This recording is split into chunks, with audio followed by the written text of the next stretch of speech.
주님께서 여러분과 함께 마테오가 전한 거룩한 복음입니다.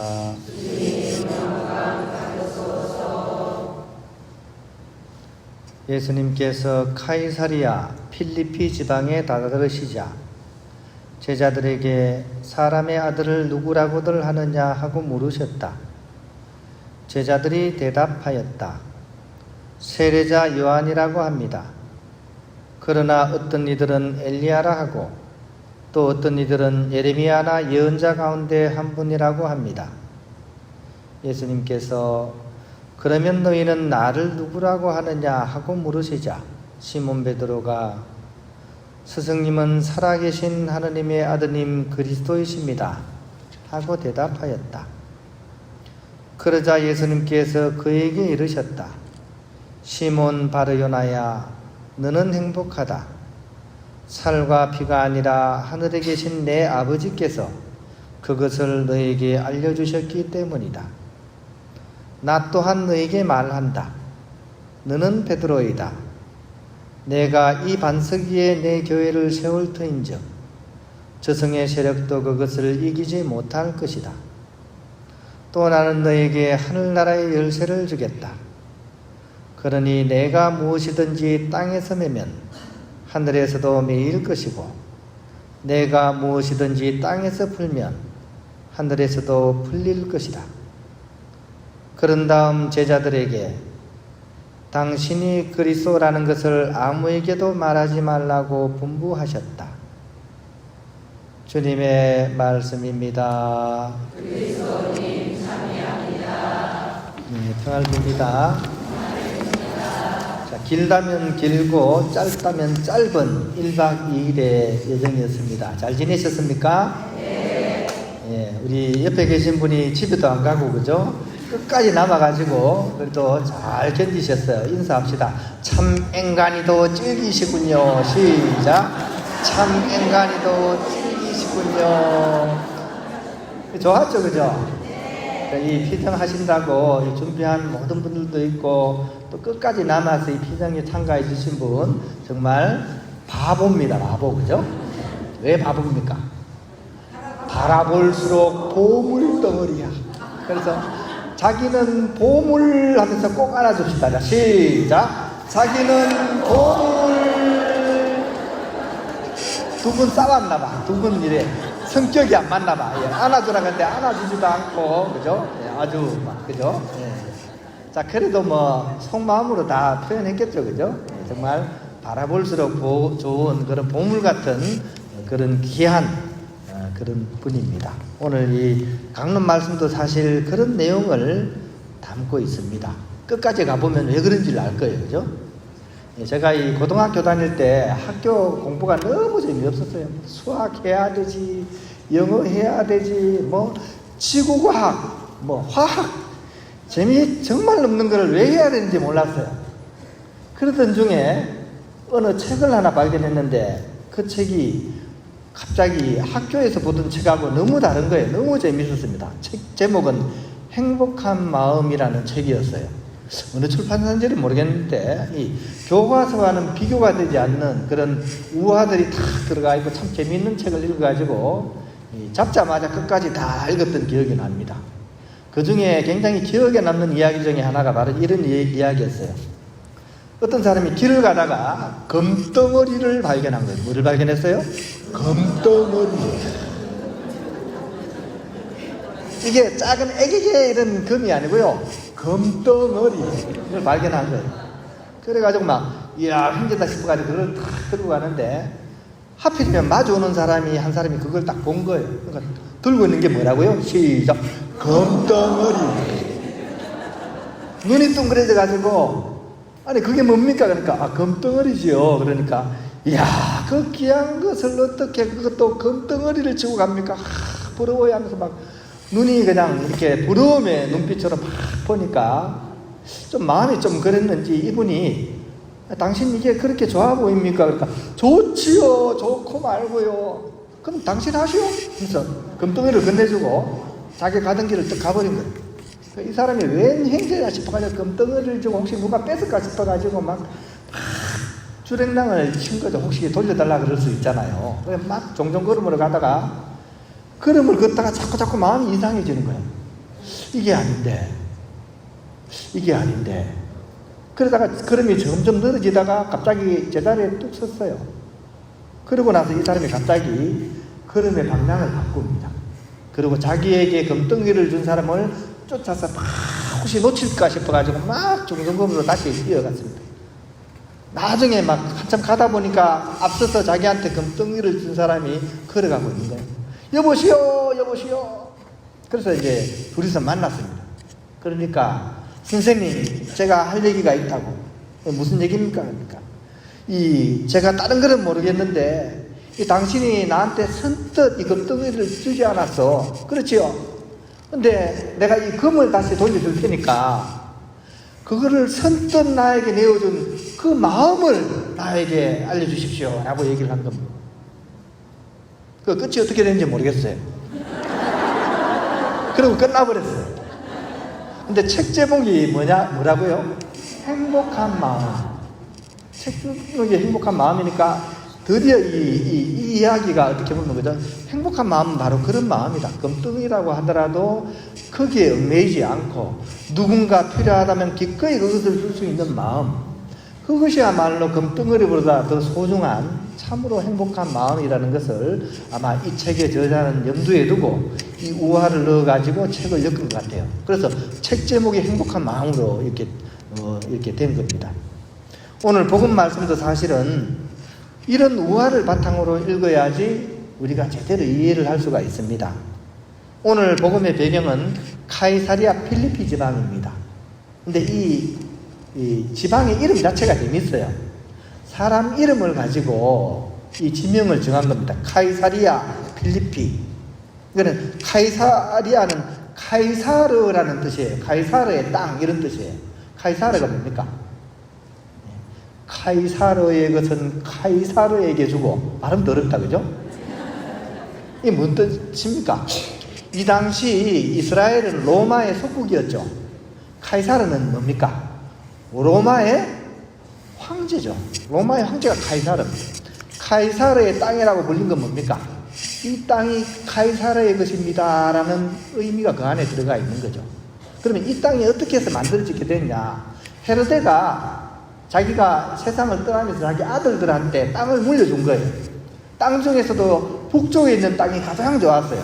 기름지고 또 이렇게 뭐든지 하면 잘 되는 그런 좋은 땅이었어요. 그러니까 이 땅을 자기가 제일 사랑했던 이 아들한테 물려준 겁니다.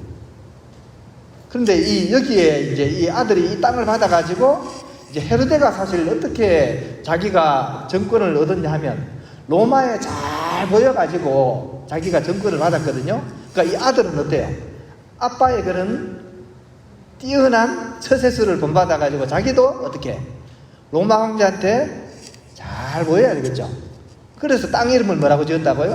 카이사리아라고 지은 거죠. 이 땅은 황제 것입니다 라는 고백이 담겨져 있는 거죠.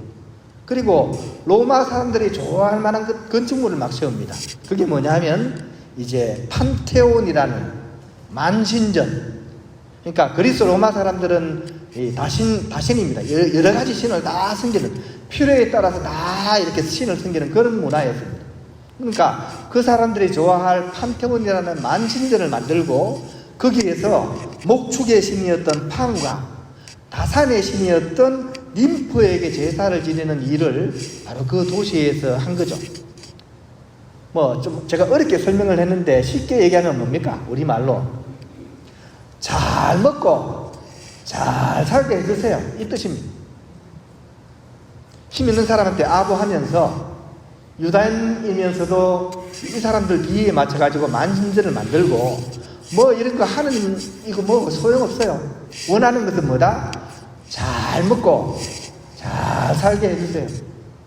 그러니까 이 땅에 있는 사람들은 다 그런 문화의 영향을 받겠죠. 그죠? 이런 가운데서 예수님께서 질문을 던지는 겁니다. 너희는 나를 누구라고 생각하느냐? 여러분 뭐라고 대답하시겠습니까? 예수님요. 이렇게 대답하시겠습니까? 이 질문은 예수님이 이름을 묻는 질문이 아니에요. 이런 문화권에서 현세적인 축복을 바라고 잘 먹고 잘 사는 것에 매여 있는 그런 삶을 살아가는 이 풍토 안에서 너희들의 마음은 어떠하냐는 그 얘기입니다. 너희들도 그것을 바라느냐 하는 질문입니다. 그토록 원하는 바가 그대는 무엇인가 라는 질문입니다. 이 질문에 대해서 많은 제자들 중에 베드로가 톡 튀어나옵니다. 베드로의 위대함은 바로 이런 순간에 드러납니다. 베드로가 뭐라 그랬습니까? 당신은 그리스도이십니다 라고 대답합니다. 이 말씀의 의미는 무엇일까요? 당신은 예수님입니다 하는 답이 아니라 그랬잖아요. 당신은 그리스도입니다 하는 이 말 속에 어떤 의미가 들어가 있습니까? 자신이 가장 원하는 바를 사실 이 말씀 속에 사실 담아서 얘기하는 거죠. 세상 그 어떤 것이 좋은 것이 있더라도 이따만한 금덩이를 준다고 해도 저는 그것보다는 그 모든 것의 근원이신 당신을 원합니다. 저에게 당신을 주십시오 이런 뜻입니다. 그러니까 사도 베드로가 사실은 겉으로는 좀 약간 과격하고 그래 보이는데 사실은 속심지가 뭡니까? 가장 중요한 게 뭔지를 알았던 분이에요. 그러니까 저는 그런 거 필요 없어요. 저는 당신을 주십시오라고 얘기하는 겁니다. 즉 하느님과의 일치를 가장 큰 소망으로 희망으로 여겼던 베드로의 그런 내면이 드러나는 순간입니다. 그래서 이분이 말 많고 탈도 많았지만 그래도 제자들의 반석이 되신 겁니다. 오늘 드러나는 이 장면의 이 복음 속의 이야기는 이제 여지없이 다음 장면으로 이어지는데 오늘과 비슷한 그런 장면이 결국은 드러납니다. 그게 언제 드러납니까? 예수님께서 예루살렘 성전을 입성하실 때 오늘 이 장면과 비슷한 장면이 이제 결정적으로 다가옵니다. 어떤 일이 벌어집니까? 거기서 더욱 극적으로 표현되죠. 여기서는 예수님께서 이 예루살렘 성전에 들어서자마자 예수님께서는 고개를 절레절레 흔드십니다. 수많은 한전상과 소나 양, 비둘기를 파는 상인들이 그 자리를 다 채우고 있었고 큰 목소리로 호객을 하는 사람들의 소리가 성전을 가득 채웠습니다. 속화되고 타락해버린 그런 성전을 바라보면서 예수님께서는 정말 분노와 슬픔에 빠져드십니다. 이 거룩한 하나님의 성전이 이 모양이 되다니. 그래서 예수님께서 드디어 성전을 정화하시는 그런 과격한 행동을 하시는 겁니다.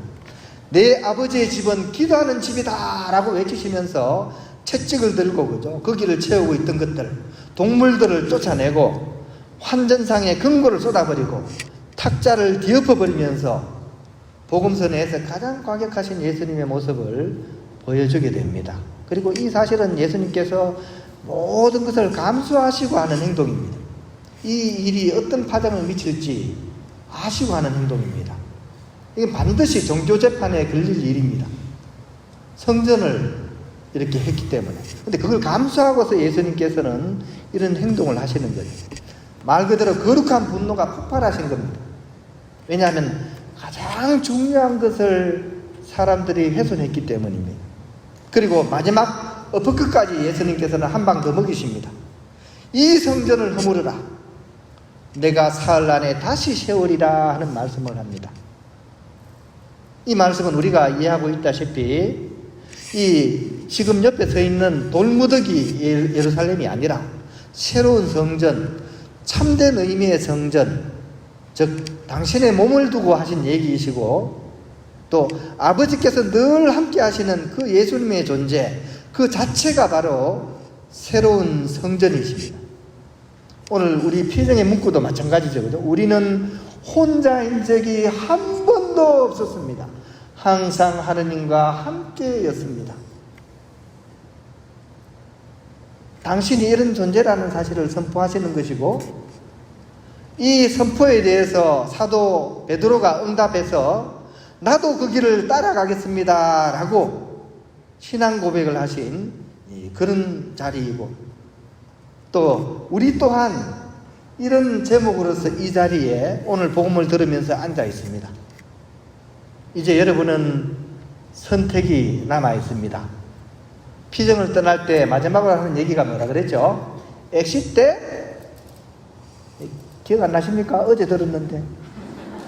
엑시 때 알바. 아르바이트하러 떠난다는 게 아니고요. 알바, 하얗게 새로운 사람이 되어서 이제 떠나야 됩니다. 여러분도 이제 사도 베드로와 같은 선택의 기로에 섰습니다. 어떻게 하시겠습니까? 세상 사람들이 원하는 잘 먹고 잘 사는 삶에 여러분의 인생을 던지시겠습니까? 아니면 내 마음 가장 깊은 곳에 계시는 그 하느님을 만나고 그분과 일치되는 삶을 향해서 여러분의 인생을 던지시겠습니까? 이런 지금 선택의 기로에 여러분은 있는 겁니다. 종로로 갈까요? 미아리로 갈까요? 차라리 청량리로 갈까요? 멀리 가지도 못하면 을지로 길모퉁이에 나는 서 있네. 이제 정하셔야 돼요. 다시 피정을 하지 않습니다. 이 피정으로서 이제 파견됩니다. 어떻게 하시겠습니까? 솔직하게 나 자신에게 한번 물어보겠습니다. 딱 10초 드리겠습니다. 나 자신에게 한번 물어보십시오. 나는 어떤 길을 갈 건지를 한번 자신에게 한번 물어보십시오.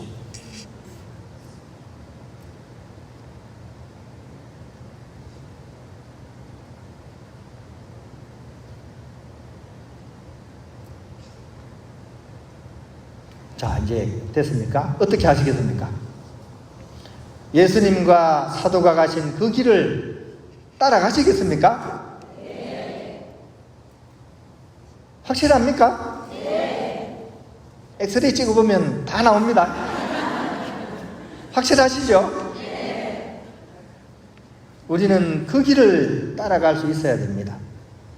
우리 안에 이미 마련된 그 불멸의 성전 안으로 우리가 더 자주 들어갈 수 있어야 됩니다. 내 안에 계신 이 주님을 더 자주 만나 뵙도록 우리는 노력을 해야 됩니다. 세상이 원하는 그 판테온 신전을 찾아가지고 밖으로 헤매지 말고 내 안에 그런 천상 예루살렘을 만들어갈 수 있도록 우리는 새로운 결심으로서 이 비정을 이렇게 마무리했으면 좋겠습니다. 그런 의미에서 여러분들께 권하는 기도가 하나 있습니다. 이런저런 기도가 많습니다. 근데 기도의 핵심은 뭐라 그랬습니까? 제가 아직 기억 안 납니까?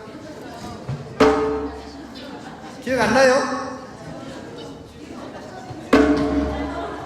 아직도 기억 안 나요? 집중이라 그랬습니다. 그죠? 설거지를 하면 설거지만 하는 겁니다. 그죠? 다른 것을 하지 않고 그것만 하면 나머지는 자동으로 달라붙습니다. 그런 기도가 어디서 갑자기 뚝 떨어진 게 아니라 우리 가톨릭의 가장 전통적인 기도입니다. 호흡기도 들어보셨나요? 교부들의 호흡기도 들어보셨나요? 교부들이 사막에 들어가서 이 책도 없는 시대잖아요. 책도 없고 아무것도 없는 시대에 그분들은 거기 가가지고 가장 단순한 기도를 하셨어요. 근데 가장 단순한 기도가 가장 깊이 들어가게 만듭니다. 이 기도를 오늘 우리가 좀 해보면서 집에 가셔서도 이 기도를 바탕으로 내가 하는 모든 일들을 이렇게 기도할 수 있도록 여러분들이 노력하셨으면 좋겠습니다. 그러면 우리 이 기도문을 우리가 정말 체험할 수 있는 그런 삶으로서 여러분들의 삶이 변화되어 갈 것입니다. 자, 일단 제자리에서 편안한 마음으로 한번 앉아보겠습니다. 지금 앉아있죠? 예, 새로 앉을 필요는 없어요. 앉아있습니다. 대신 편안한 마음.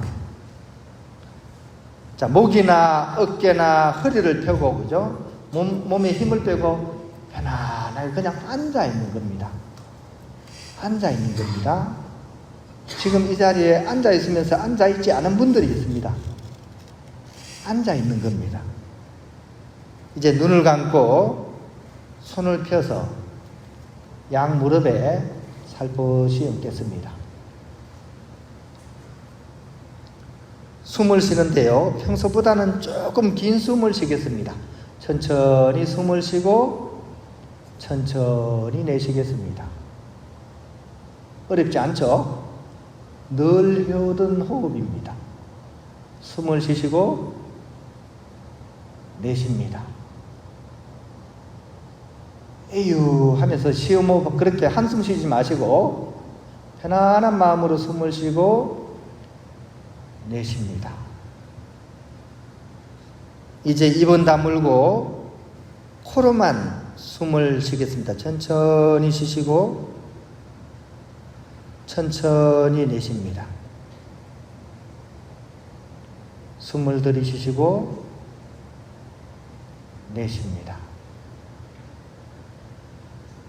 다시 숨을 쉬시고 내쉽니다. 하나도 어렵지 않습니다. 다시 숨을 쉬시고 내쉽니다. 이제는 한 조각 우리 마음을 이렇게 쏟도록 하겠습니다. 들이쉬는 숨 속에 하느님의 숨결, 성령의 기운이 나에게 온다고 생각하시고 그 마음으로 숨을 쉽니다. 하느님의 성령이 내 마음 안에 들어오십니다. 숨을 들이쉽니다. 내쉽니다. 다시 한번 숨을 쉽니다.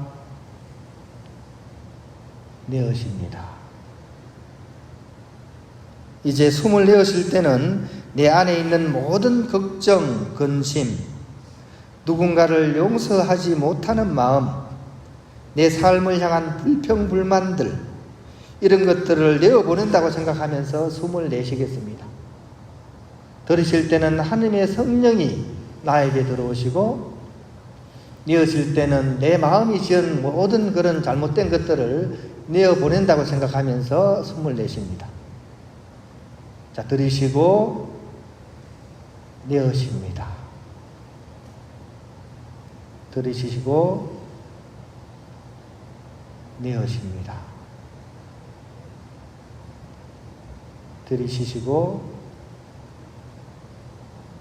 내쉽니다.